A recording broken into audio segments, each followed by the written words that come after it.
YCP party అసలు ఉగ్రవాదులు కూడా ఈ విధంగా మాట్లాడరేమో, అంతకంటే కూడా ఘోరంగా మాట్లాడుతా ఉన్నారు.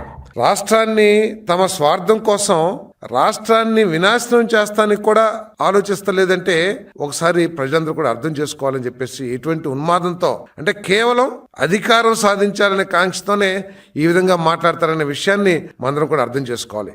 ఆత్మాహుతి దళం అనేది మనం కాశ్మీర్లో విధ్వంసాన్ని సృష్టించినప్పుడు అక్కడ చనిపోయిన వ్యక్తుల్ని, ఉగ్రవాదుల్ని కోట్ చేస్తూ ఆత్మాహుతి దళం అంటాం.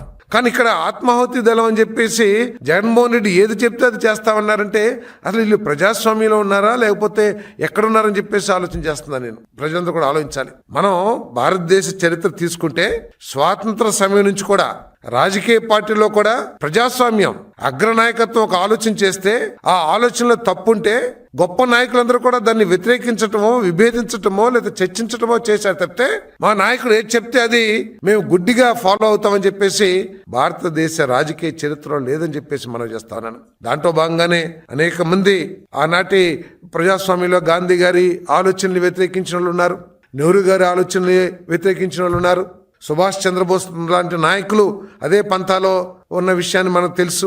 ఈరోజు అదేమీ లేకోకుండా జగన్మోహన్ రెడ్డి గారు ఏది చెప్తే అది చేస్తామంటే రపరప ఈ భాషలకు అసలు ప్రజాస్వామ్యంలో అవకాశం ఉంటుందా అని చెప్పేసి నేను ప్రశ్నిస్తామన్నా. నేను కేవలం తమ స్వార్థం కోసం ఈ నాయకులేమో తాము సంపాదించుకోవడం కోసం, ఆస్తులు కూడబెట్టుకోవడం కోసం జగన్మోహన్ రెడ్డి ఏది చెప్తే అది చేస్తానంటారని చెప్పేసి నేను మనవి చేస్తామన్నా. నేను